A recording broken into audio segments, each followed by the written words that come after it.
Assalamualaikum warahmatullahi wabarakatuh. Halo semuanya, aku Aisyah Sri Sulastri dari kelas 2D Pendidikan Bahasa Arab UIN Sunan Gunung Jati Bandung. Kali ini aku bakal menceritakan sejarah perkembangan ajaran agama Islam yang ada di Dusun Banjaran, Desa Banjaresmi, Kecamatan Sukasari, Kabupaten Sumedang. Nah, teman-teman, ini aku lagi perjalanan menuju Masjid Asy-Syifa, yaitu masjid pertama yang ada di Dusun Banjaran. Aku ini dianterin mama ya, tapi mama gak mau ke tag videonya. Nah, jadi guys, aku udah nyampe nih di Masjid Asy-Syifa. Nah, sekarang masjid ini tuh lumayan sudah besar ya. Nah, kita masuk ke masjidnya guys. Kita di lantai 1 ya. Dulu aku juga ngaji di sini guys. Nah, sini. Jadi awal mula masjid ini berdiri tuh, nah di sini jadi banyak bangku-bangku nih. Ada juga ini buku-buku yang awalnya tuh dari perpus di madrasah, tetapi dipindahkan ke sini. Nah, jadi zaman dulu itu mayoritas masyarakat di Dusun Banjaran ini sebenarnya sudah memeluk agama Islam, tetapi belum memperdalam atau belum mempelajari secara mendalam ajaran-ajaran agama Islam. Karena apa? Karena waktu zaman dulu itu belum ada seseorang yang ditokohkan dalam agama Islam di Dusun Banjaran ini. Jadi zaman dulu sebelum masjid besar ini berdiri, sebelumnya itu hanya musola kecil yang ada di atas masjid ini. Nanti saya tunjukkan. Nah, zaman dulu kegiatan-kegiatan keagamaan di Dusun Banjaran ini masih sangat terbatas. Musola itu hanya digunakan untuk anak-anak mengaji pada waktu maghrib. Nah, sedangkan untuk para orang tua seperti bapak-bapak itu hanya menggunakan musola itu pada waktu maghrib saja, untuk sholat maghrib saja, dikarenakan zaman dulu orang-orang itu hanya sibuk untuk bertani saja.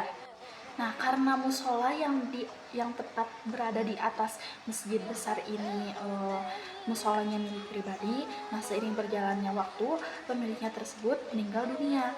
Nah, anak-anak dari pemilik musola tersebut bingung mau melanjutkannya bagaimana. Nah, akhirnya musola tersebut terbengkalai.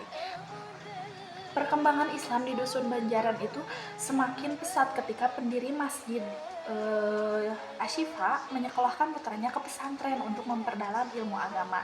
Setelah menuntut ilmu dan kembali ke kampung halaman, putranya mulai mengajarkan ilmu-ilmu agama kepada masyarakat, namun tidak secara langsung gitu, tidak secara memaksa mengajarkan ilmu agama yang sebenarnya kepada masyarakat, tetapi mengikuti budaya yang ada di masyarakat juga. Nah, dari sinilah ajaran Islam tumbuh dan berkembang sangat pesat di Dusun Banjaran. Juga kegiatan keagamaan mingguan seperti pengajian ibu-ibu, juga pengajian bapak-bapak yang dilaksanakan pada hari Sabtu atau malam minggu ya. Nah, di pengajian-pengajian tersebut dakwah-dakwah Islam atau ajaran-ajaran agama Islam itu mulai dikenalkan. Nah, dikarenakan musola yang tepat berada di atas masjid ini adalah musola milik pribadi. Nah, seiring berjalannya waktu, pemilik musola tersebut meninggal dunia, sehingga musola tersebut terbengkalai. Nah, anak-anaknya itu tidak ada yang melanjutkan atau tidak ada yang merawat musola tersebut. Akhirnya, seorang tetangga yang kebetulan pendiri masjid ini ya, rumahnya itu tepat berada di atas masjid ini. Nah, inisiatif untuk membangun kembali musola tersebut, namun dipindahkan lokasinya menjadi ke bawah dari posisi musola yang asalnya di atas. Masjid pertama yang didirikan di Dusun Banjaran ini kemudian diberi nama Asy-Syifa. Nah, kenapa diberi nama Asy-Syifa? Kenapa tidak yang lain saja?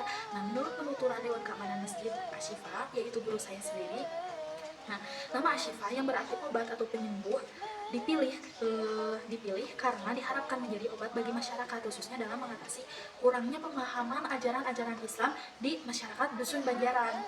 Nah, melalui masjid inilah masyarakat mulai belajar mengenal agama Islam atau mengenal ajaran Islam menjadi lebih baik. Masjid Asy-Syifa ini menjadi tempat penyembuhan hati dan jiwa melalui ilmu, ibadah, dan dakwah.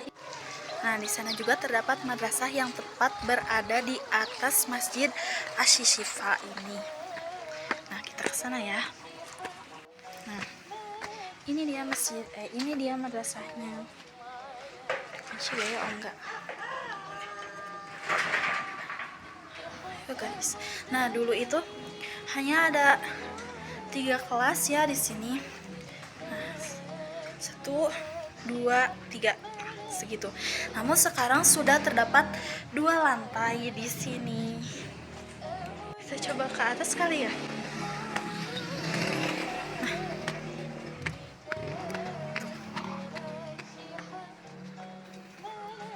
Nah, ini tuh sekarang jadi kantor ya guys. Nah, jadi dulu itu hanya ada 1 lantai saja. Nah, semenjak tahun 2019 kalau nggak salah, jadi terdapat 2 lantai di sini. Nah, jadi dulu itu lokasi musola yang tadi saya ceritakan tepat berada di atas Masjid Ashifa. Nah, berarti ini di pinggir madrasah ya. Nah, dipindahkan menjadi di sini. Nah, ini lantai satunya dan ini dapat 2 lantai sekarang ya. Nah, ini perjalanan menuju masjid yang kedua, yaitu Masjid Al-Mu'min. Masjid ini terletak di sebelah utara rumah aku, lumayan jauh tapi masa jalan kaki.